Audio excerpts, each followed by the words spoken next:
സ്റ്റിച്ചിങ്ങിൻ്റെ ടിപ്സും പുതിയ ഐഡിയാസൊക്കെ വേണ്ടവർ ഇങ്ങ് പോരെ. അപ്പോൾ നമ്മളെപ്പോഴും സ്റ്റിച്ച് ചെയ്യുമെങ്കിലും നമ്മളുടെ മിഷനിൽ നമ്മൾ ശ്രദ്ധിക്കാത്തൊരു ഭാഗമുണ്ട് കേട്ടോ. ഇതാണ് കേട്ടോ അത്. ഇത് ശ്രദ്ധിച്ച് ചെയ്യുന്നവരും ഉണ്ടാകാം, എന്നാലും അറിയാത്തവർക്ക് വേണ്ടി ഒന്ന് പറഞ്ഞേക്കാവേ. ഇതിൻ്റെ പേരാണ് pressure foot pressure adjusting knob. ഇനി ഇതിൻ്റെ ഉപയോഗം എന്താണെന്ന് വെച്ചാൽ, നമ്മളെപ്പോഴും ഒരേപോലത്തെ തുണികളല്ല തയ്ക്കുന്നത്. കനം കുറഞ്ഞത് തയ്ക്കും, കനം കൂടിയത് തയ്ക്കും, ഭയങ്കര കട്ടിയുള്ളത് തയ്ക്കും.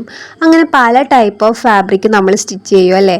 അപ്പോൾ ഇതിൻ്റെ ഉപയോഗം അവിടെയാണ് വരുന്നത്. കാരണം ഇതിൻ്റെ താഴെയുള്ള ആ സ്ക്രൂ ഒന്ന് ലൂസ് ചെയ്തിട്ട് ഇതിൻ്റെ ഉയരം കൂട്ടാനും കുറയ്ക്കാനും നമുക്ക് പറ്റും. സാധാരണ ഇതൊരു 1.5 ഇഞ്ച് ഉയരത്തിലായിരിക്കും മിഷനിൽ നോർമലി കാണപ്പെടുക. പക്ഷേ എങ്കിൽ നമ്മൾ ഇപ്പോൾ ഒരു ലൈറ്റ് വെയ്റ്റ് ഫാബ്രിക്കാണ് നമ്മൾ സ്റ്റിച്ച് ചെയ്യണമെങ്കിൽ ഇതൊരു 4 സെൻറ്റിമീറ്റർ ഉയർത്തി കൊടുത്താൽ മതിയാവും.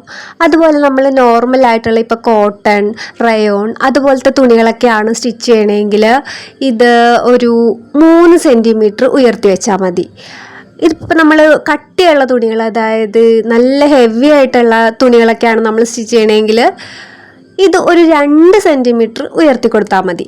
അങ്ങനെ നമ്മൾ തയ്ക്കുന്ന ആ ഫാബ്രിക്കിൻ്റെ രീതിക്കനുസരിച്ച് നമ്മൾ ഇത് അഡ്ജസ്റ്റ് ചെയ്ത് വെക്കുകയാണെങ്കിൽ അധികം സ്ട്രെസ് ഇല്ലാതെ തന്നെ നമുക്ക് ആ ഫാബ്രിക് സ്റ്റിച്ച് ചെയ്ത് കംപ്ലീറ്റ് ചെയ്യാൻ പറ്റും കേട്ടോ.